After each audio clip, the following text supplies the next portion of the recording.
Salam Bapak Ibu dimanapun berada. Sebelum kita merenungkan akan firman Tuhan, marilah kita bersatu hati dalam doa. Kita berdoa.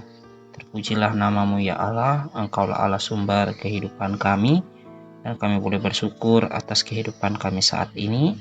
Kami kembali boleh diperdengarkan dengan kebenaran firman-Mu.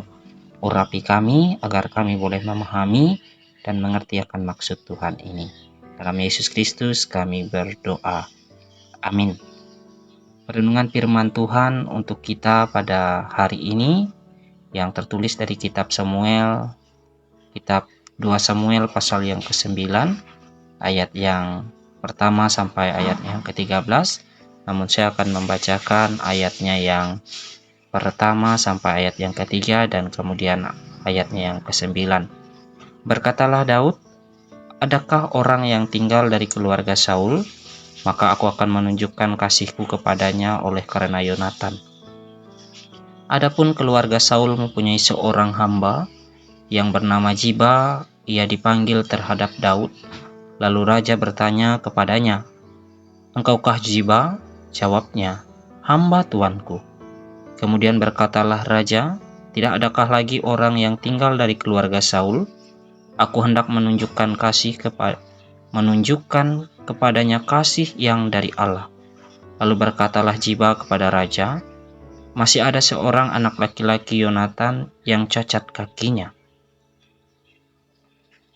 Lalu raja memanggil Ziba, hamba Saul itu, dan berkata kepadanya, 'Segala sesuatu yang adalah milik Saul dan seluruh keluarganya, kuberikan kepada cucu Tuanmu.'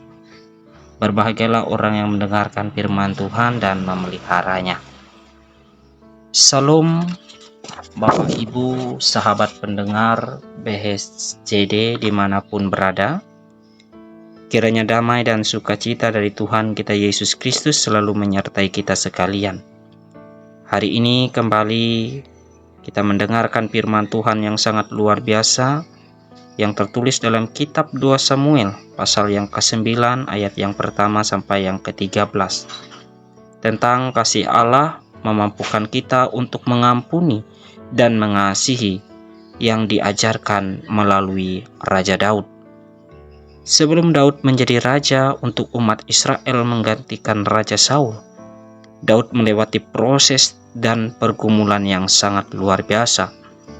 Hal ini dapat kita lihat dan kita baca dalam kitab 1 Samuel pasal yang ke-19 sampai yang ke-24, di mana Raja Saul terus mengejar dan ingin membunuh Daud. Dalam kejaran Raja Saul ini, Daud juga kadang merasa putus asa.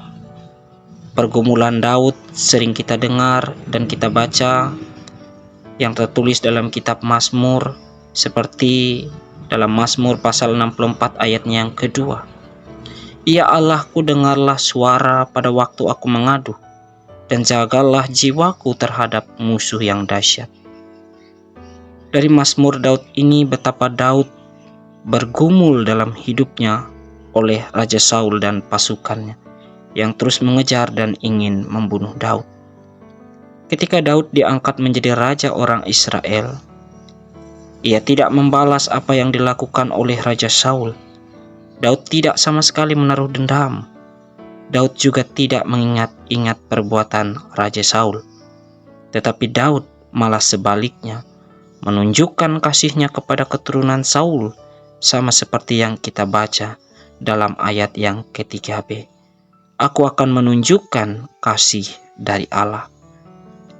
Bapak Ibu sekalian, dari Daud ini kita belajar bahwa kasih Allah memampukan kita untuk mengasihi dan mengampuni. Daud tidak melakukan seperti kebiasaan orang Israel yang mengatakan gigi ganti gigi, mata ganti mata. Melainkan Daud mengasihi dan mengampuni. Dari Daud juga kita belajar untuk memiliki hati yang mengasihi dan mengampuni, tidak membalas kejahatan dengan kejahatan, melainkan Allah mengasihi kita untuk bisa mengasihi dan memaafkan. Amin. Mari kita berdoa. Terpujilah Engkau Allah kami di dalam Kristus Yesus, yang mengurapi setiap pendengar firman Tuhan saat ini. Kiranya firman Tuhan ini boleh bertumbuh dan berbuah dalam kehidupan kami, dan menjadi sukacita dalam kami menjalani hari-hari kehidupan kami, bahkan dalam berbagai pekerjaan, pelayanan dan rutinitas kami sepanjang hari ini. Terima kasih Tuhan, kami serahkan hidup kami sepenuhnya ke dalam tangan-Mu, dan apapun yang boleh kami lakukan sepanjang hari ini, kiranya semuanya berkenan di hadapan Tuhan. Dalam Kristus Yesus, kami berdoa dan bersyukur. Amin.